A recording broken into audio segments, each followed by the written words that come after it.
ഓം ശാന്തി 2/5/2024. ഇന്നത്തെ മുരളിയുടെ main points. മധുരമായ കുട്ടികളെ, ജ്ഞാനത്തിൻ്റെ ബുൾബുൾ പക്ഷിയായി തനിക്ക് സമാനം ആക്കുന്നതിൻ്റെ സേവനം ചെയ്യൂ.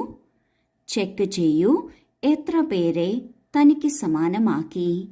ഓർമ്മയുടെ ചാർട്ട് എന്താണ്? ഏതുപോലെ പക്ഷികൾ ചിലച്ചുകൊണ്ടിരിക്കുന്നു, അതുപോലെ നമ്മൾ ആത്മാക്കളും ജ്ഞാനത്തിൻ്റെ പക്ഷികളായി ഈ ജ്ഞാനം മറ്റുള്ളവർക്ക് പറഞ്ഞു കൊടുക്കണം. എപ്പോഴാണോ നമ്മൾ ഈ ജ്ഞാനത്തിൻ്റെ രസകരമായ പോയിന്റുകളും അനുഭവങ്ങളും മറ്റുള്ളവരുമായി പങ്കുവയ്ക്കുന്നത്, അപ്പോൾ മറ്റുള്ളവർക്കും ആ അനുഭവങ്ങൾ എടുക്കണം എന്നുള്ള ആഗ്രഹം ജാഗ്രതമാകുന്നു. അപ്രകാരം അവരും ചെയ്യുന്നതിലൂടെ അവർ നമുക്ക് സമാനമാവുകയാണ്. അവർ പിന്നെ മറ്റുള്ളവരെയും അവർക്ക് സമാനമാക്കും. ഇപ്രകാരം തനിക്ക് സമാനമാക്കുന്നതിനുള്ള സേവനം ചെയ്യണം. എന്നാൽ ഇതിനായി നാം നമ്മുടെ ചാർട്ട് തീർച്ചയായും ചെക്ക് ചെയ്യണം. എത്ര പേരെ നമുക്ക് സമാനമാക്കി? നമ്മുടെ ഓർമ്മയുടെ ചാർട്ട് എങ്ങനെയാണ്? സേവനത്തിൽ സഫലത കൊണ്ടുവരുന്നതിന് തീർച്ചയായും സേവനവും ഓർമ്മയും രണ്ടിൻ്റെയും ബാലൻസ് അത്യാവശ്യമാണ്. ചോദ്യം: ഭഗവാൻ തൻ്റെ കുട്ടികൾക്ക് ഏത് പ്രോമിസാണ് നൽകുന്നത്? അത് മനുഷ്യർക്കൊരിക്കലും ചെയ്യാൻ സാധിക്കില്ല.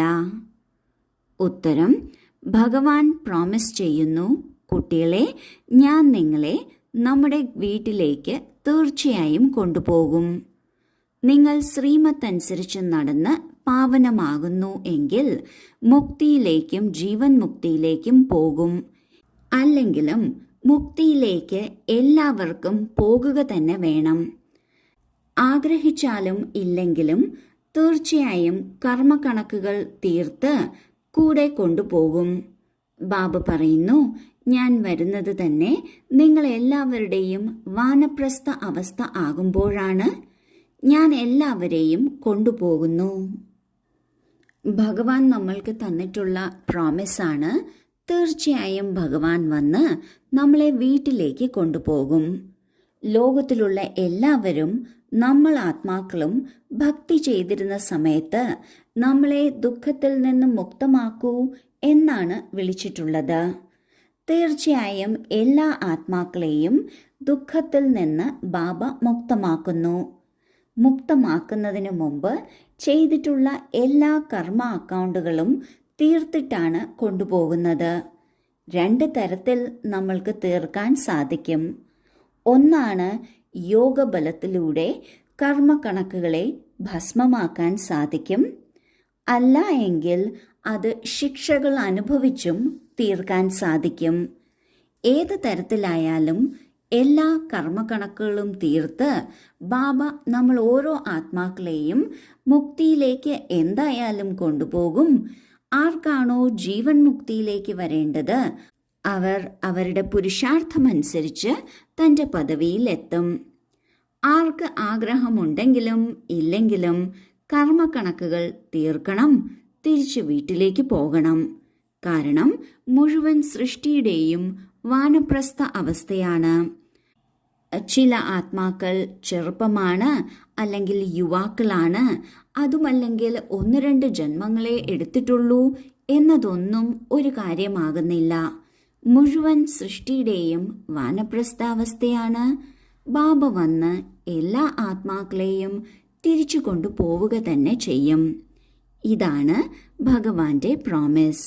ഇത് മറ്റൊരാത്മാവിനും ചെയ്യാൻ സാധിക്കില്ല. ധാരണയ്ക്കുള്ള മുഖ്യസാരം: 1. ഈ ശരീരത്തെയും മറന്ന് പൂർണ്ണമായും പവിത്ര യാചകരാകണം.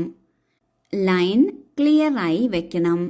ബുദ്ധിയിലുണ്ടായിരിക്കണം, ഇപ്പോൾ നാടകം പൂർത്തിയാകുന്നു, നമ്മൾ പോകുകയാണ് നമ്മുടെ സ്വീറ്റ് ഹോമിലേക്ക്. 2. പഠിത്തത്തിൻ്റെ ഓരോ കാൽവയ്പിലും പദമങ്ങളാണ്. ഇതിനാൽ നല്ല രീതിയിൽ എന്നും പഠിക്കണം. ദേവതാ കുടുംബത്തിൻ്റെ ഭാഗമാകുന്നതിനുള്ള പുരുഷാർത്ഥം ചെയ്യണം. സ്വയം ചോദിക്കണം, നമ്മൾക്ക് അതീന്ദ്രിയ സുഖം എവിടം വരെ അനുഭവിക്കാൻ സാധിക്കുന്നു? എത്ര സന്തോഷം ഉണ്ടായിരിക്കുന്നു? ആദ്യത്തെ പോയിന്റിൽ ബാബ പറയുന്നു, ഈ ശരീരത്തെയും പൂർണ്ണമായും മറക്കണം. എന്നാൽ മാത്രമേ നമ്മുടെ ബുദ്ധിയുടെ ലൈൻ ക്ലിയറാക്കി വെക്കാൻ സാധിക്കുള്ളൂ. ഇപ്രകാരം ക്ലിയറാക്കി വെക്കുന്നതിന് ബുദ്ധിയിലുണ്ടായിരിക്കണം, ഈ നാടകം ഇപ്പോൾ തീർന്നിരിക്കുകയാണ്, നമ്മൾക്ക് നമ്മുടെ സ്വീറ്റ് ഹോമിലേക്ക് തിരിച്ചു പോകണം. രണ്ടാമത്തെ പോയിന്റിൽ ബാബ പറയുന്നു, ഈ പഠിത്തം വരുമാന മാർഗമാണ്. ഓരോ കാൽവയ്പിലും പദമങ്ങളുടെ സമ്പാദ്യമാണ്. അതിനാൽ ദിവസവും പഠിക്കണം, വളരെ നന്നായി പഠിക്കണം. അതിലൊരിക്കലും ഒരു ഒഴിവുകഴിവും വരരുത്. നമ്മുടെ ലക്ഷ്യമെന്നത് ദേവതാ കുലത്തിൽ ജന്മമെടുക്കണം എന്നതാണ്. അതിനാൽ അപ്രകാരം ആകുന്നതിനുള്ള യോഗ്യതകൾ നിറയ്ക്കണം. അതിനുള്ള പുരുഷാർത്ഥം ചെയ്യണം. എന്നും ചാർട്ട് ചെക്ക് ചെയ്യണം, നോക്കണം നമ്മൾക്ക് അതീന്ദ്രിയ സുഖം എത്ര അനുഭവിക്കാൻ സാധിക്കുന്നു, വളരെ സന്തോഷം ഉണ്ടാകുന്നുണ്ടോ.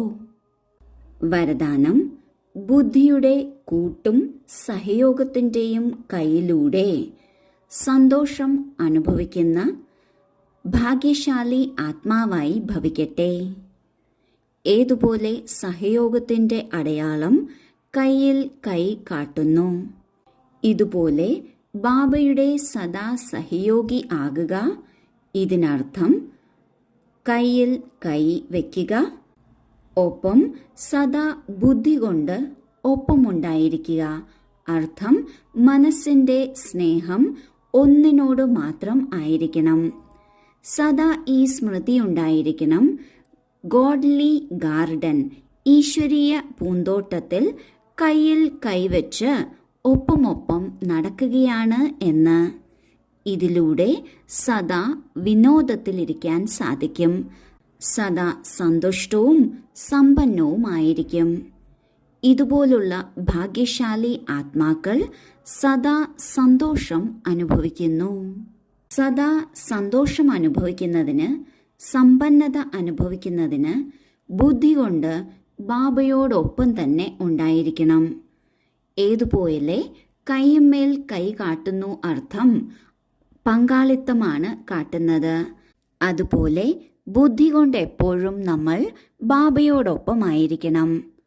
ആത്മീയ പൂന്തോട്ടത്തിൽ അല്ലെങ്കിൽ ഈശ്വരീയ പൂന്തോട്ടത്തിൽ നമ്മൾ ബാബയോടൊപ്പം കൈപിടിച്ച് നടക്കുകയാണ് എന്നതുപോലെ ആയിരിക്കണം. ഇതിലൂടെ വിനോദവും അനുഭവപ്പെടുന്നു, സന്തോഷവും ഉണ്ടായിരിക്കും, സമ്പന്നവുമായിരിക്കും. ഇത് ഭാഗ്യശാലി ആത്മാക്കൾക്കാണ് ഇപ്രകാരമുള്ള അനുഭവം ഉണ്ടാകുന്നത്. സ്ലോഗൻ: ആശീർവാദങ്ങളുടെ ശേഖരിക്കുന്നതിനുള്ള മാർഗമാണ് സന്തുഷ്ടമായിരിക്കുക, സന്തുഷ്ടമാക്കുക എന്നത്. ലോകത്തിലുള്ള ആത്മാക്കൾ എപ്പോഴും എന്തിൻ്റെയെങ്കിലും പിന്നാലെ പായുകയാണ്. ഒരിക്കലും തൃപ്തമായ മനസ്സ് അവർക്കുണ്ടാകുന്നില്ല. എന്നാൽ നമ്മൾ ആത്മാക്കൾക്ക് ഈ ജ്ഞാനമുണ്ട്, ബാബയുടെ കൂട്ടുണ്ട്, സേവനമുണ്ട്. ഇവയിൽ നിന്നെല്ലാം ആശീർവാദം ശേഖരിക്കാൻ സാധിക്കും. ആശീർവാദം ശേഖരിക്കുന്നതിനുള്ള മാർഗമാണ് നാം സ്വയം തൃപ്തരായിരിക്കുക, മറ്റുള്ളവരെയും തൃപ്തരാക്കുക. ആര് സ്വയം തൃപ്തരായിരിക്കുന്നുവോ അവർക്ക് മറ്റുള്ളവരെയും തൃപ്തമാക്കാൻ സാധിക്കും. ഓം ശാന്തി.